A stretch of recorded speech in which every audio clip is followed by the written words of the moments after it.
નવી સવારમાં હું રમેશ તન્ના આપનું હાર્દિક સ્વાગત કરું છું। આજે ઉકેલલક્ષી વિશ્લેષણમાં વાત કરવી છે ધર્મને લગતી। રાજકોટમાં એક પ્રદીપ નામનો યુવક સત્યમ હેર કટિંગ સલૂન ચલાવતા હતા। પછી એમણે ત્યાં રાજકોટમાં શ્રદ્ધા વધારે, પણ આ ભાઈને તો પૈસાની લાલચ છે તો સુરત ગયા, કારણ કે સુરતમાં પૈસા વધારે છે।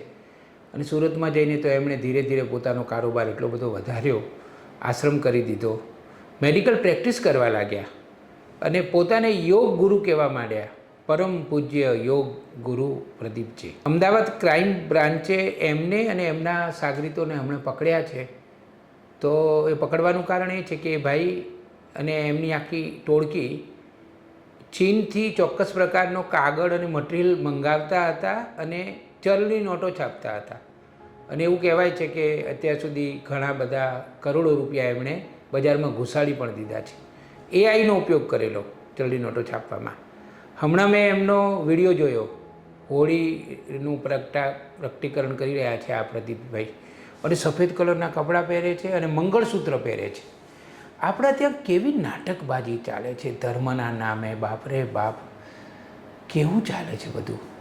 અને એ બહુ જ મોટી છાણાવાળી હોળી ગોઠવવામાં આવી છે અને પછી એ ભાઈ આમ શું કહેવાય કે બધી જાતભાતની વિધિ કરીને હોળી પ્રગટાવી રહ્યા છે અને આજુબાજુમાં બહેનો ને યુવકો ને યુવતીઓ એમનો વિડીયો ઉતારી રહ્યા છે। અને આ જાણે કે ખરેખર કોઈ મહાન વ્યક્તિ હોય એવું વાતાવરણ છે। અને એ ભાઈ પછી જ્યારે હોળીની પ્રદક્ષિણા કરી રહ્યા છે ત્યારે પણ કેટલા બધા લોકો એમની સાથે જોડાયા છે। એમના બીજા કેટલા વિડીયો પણ મેં જોયા। તો મને લાગે કે કેવી સાવ એમનું કોઈ સ્તર જ નથી બોલવામાં। મારે ગુજરાતના લોકોને કહેવું છે કે આપણી સામાન્ય બુદ્ધિ ક્યાં જતી રહી છે। શ્રદ્ધા વગર જીવન ના જીવી શકાય, ધર્મ વગર જીવન ના જીવી શકાય, એ તો સાવ સાચી વાત છે, પણ તમારી પાસે કડકડતા રૂપિયા જેવો 100% શુદ્ધ સનાતન ધર્મ છે।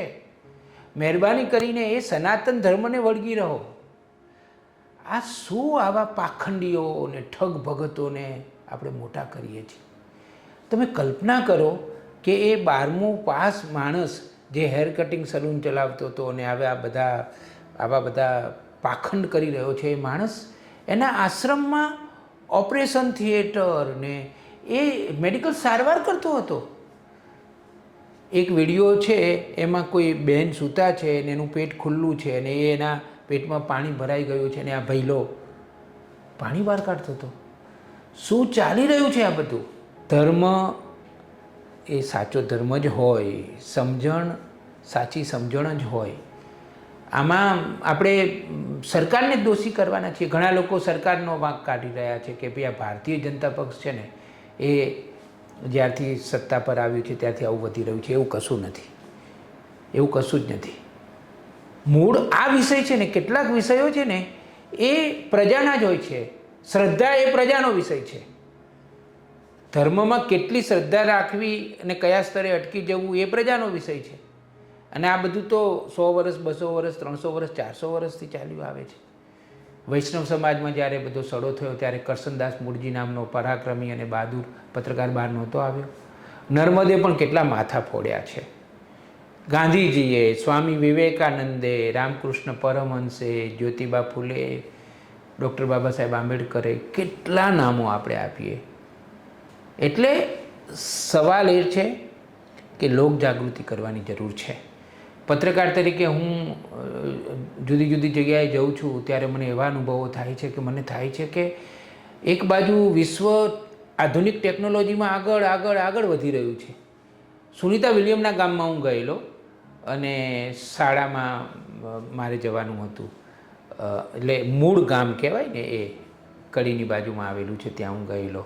પછી ત્યાં મને કહ્યું કે ચલો મંદિરમાં કોઈ કાર્યક્રમ છે ત્યાં જાઓ। તો હું એ કાર્યક્રમમાં ગયો તો ત્યાં જે યજમાન હતા એ મેં કીધું ચલો હું એમનો ઇન્ટરવ્યૂ કરું, કારણ કે એ કંઈક સારો બધો પ્રસંગ કરતા હતા।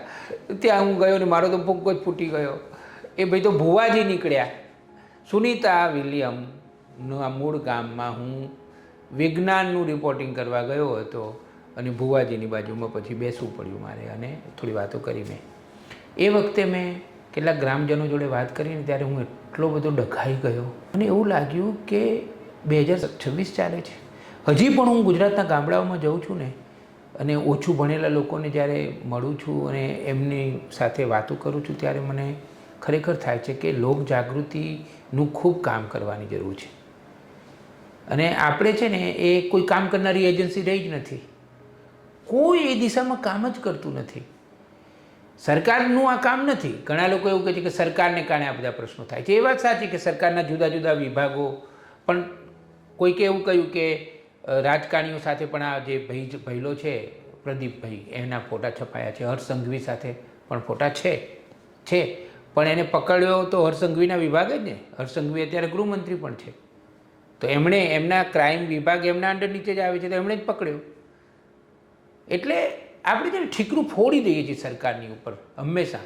હું સરકારની વકીલાત નથી કરતો, હું સરકારની તરફદારી નથી કરતો, પણ મૂળ કારણ તો એ છે કે લોકોની અંધશ્રદ્ધા ખરેખર ખૂબ જ છે. એટલે તો 2026નું વર્ષ ચાલી રહ્યું છે તોય ગુજરાતમાં જ્યાં ને ત્યાં ભુવાઓ, અલગ અલગ કમ્યુનિટીમાં, અલગ અલગ સમુદાયોમાં ભુવાઓનું આજે પણ વર્ચસ્વ જોવા મળે છે, જેમાંથી ગુજરાતને આપણે બધાએ ભેગા મળીને બહાર લાવવાની જરૂર છે. હું પોતે આસ્તિક છું. નવી સવાર અને પોઝિટિવ મીડિયાની મારી ઓફિસ છે ને, તો હું જ્યાં બેસું છું ને ત્યાં શ્રી રામલલ્લાનો બહુ મોટો ફોટો હું મૂકું છું. મને ગમે છે. અને હું તો નાનો હતો ત્યારથી જ રામાયણ મારી માએ મને આપ્યું હતું અને હું રામાયણ વાંચતો થઈ ગયો હતો. અને આજે પણ શ્રીરામ મારા આરાધ્ય દેવ છે. સનાતન ધર્મ જેવી મીઠી વાત, અદ્ભુત વાત કોઈ નથી. સનાતની હોવું એ તો ભાગ્યશાળી હોવા જેવું છે. એટલે પણ એ સનાતન ધર્મને જ વળગી રહો. અને આવા ઠગ ભગતોને સમયાંતરે મહેરબાની કરીને ત્યાં જશો નહીં. હું તો એવું માનું છું કે આ જે પકડાયા છે ને એ લોકોને તો ફાંસી જ કરવી જોઈએ, એટલી આકરામાં આકરી સજા કરવી જોઈએ. અને જે લોકો એમનો લાભ લેવા ગયા છે ને એમના આશ્રમમાં ને એ લોકોને પણ 3 મહિનાની સજા ફટકારી દેવી જોઈએ કે તમે તપાસ કર્યા વગર ગયા જ કેમ? તમને શરમ ના આવી? દવાખાનાઓ ઓછા છે એ બરાબર છે, યોગ છે, આયુર્વેદ છે, એ બધું બહુ મહાન છે, પણ એ જે વ્યક્તિઓ ખરેખર એ સાચા વ્યક્તિઓ હોય તો ત્યાં જવાય. આવા માણસ પાસે જઈને તમને શું મળવાનું છે? શરમ ના આવે આપણને? આપણું પગલું જ ના ત્યાં થવું જોઈએ. કોઈ જતું હોય તો આપણે રોકવા જોઈએ. આપણે સાચું ગુજરાત કરવું હશે, સ્વસ્થ સમાજ કરવો હશે તો આપણે આપણી સમજ શક્તિને આગળ લઈ જવી પડશે. હૃદયમાં રહેલી શ્રદ્ધાને વાપરવાની ના નથી, પણ મગજ પણ વાપરીએ. બંને ભેગું મળીને નિર્ણય કરીએ. મગજ ભગવાને એટલા માટે આપ્યું છે કે વાપરીએ. એટલે બુદ્ધિ અને શ્રદ્ધાનો સમન્વય કરીએ તો જ આપણે આવા ઠગ ભગતોથી, પાખંડીઓથી, ધર્મના નામે ચરી ખાતા લોકોથી બચી શકીશું. અને આપણે એ દિશામાં જ આગળ વધવું જોઈએ. અને એના માટે જે શિક્ષિત લોકો છે એને પણ મારી વિનંતી છે કે તમે આ પ્રકારનું વાતાવરણ ઊભું કરવામાં તમે પણ કંઈક કરો. શિક્ષકોને મારી વિનંતી છે, સાહિત્યકારોને મારી વિનંતી છે કે આવું કરો. અને સૌથી મોટી જવાબદારી કોની છે કહું તમને? સનાતન ધર્મના સાચા સંતો મહંતોની જવાબદારી છે. એ તો ચૂપ જ છે. એવું કેવી રીતે ચાલે ભાઈ? આવા ઠગ ભગતો જો ધર્મના નામે લોકોને ફોસલાવતા હોય, છેતરતા હોય તો એને કારણે તો સનાતન ધર્મ પણ બદનામ થાય છે. તો સનાતન ધર્મનું કામ લઈને જે લોકો બેઠા છે, એ કથાકારો હોય, સંતો હોય, મહંતો હોય, ગમે તે હોય, એ લોકોએ જ આ બધી બાબતોનો સૌથી વધારે વિરોધ કરવો જોઈએ. પણ એ લોકો એક શબ્દ નહીં બોલો, એવું ના ચાલે. સનાતન ધર્મના બિરાદરીની આ જવાબદારી છે. આવું ખોટું ચાલતું હોય તો એમણે પહેલો વિરોધ એમણે જ કરવો જોઈએ. ભગવાન બધાને સદબુદ્ધિ આપે અને આપણે સાચી દિશા તરફ આગળ વધીએ.